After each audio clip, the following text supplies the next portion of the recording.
Hello বন্ধুরা, good morning. শুভ সকাল। 4:30টার দিকে আমরা চলে গিয়েছিলাম ছট পুজো আবার দেখতে, যেখানে বিকেল দিকে গিয়েছিলাম।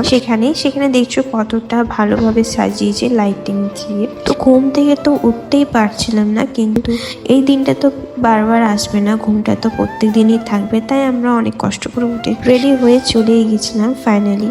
তো দেখো এত সুন্দর সাজিয়েছে। রাতে অনেক বছর আগে আমি দেখেছিলাম এরকম ভোরে, যখন ছোট ছিলাম, কিন্তু এখন আমি অনেক বছর পর দেখছি, তো খুবই ভালো লাগছে।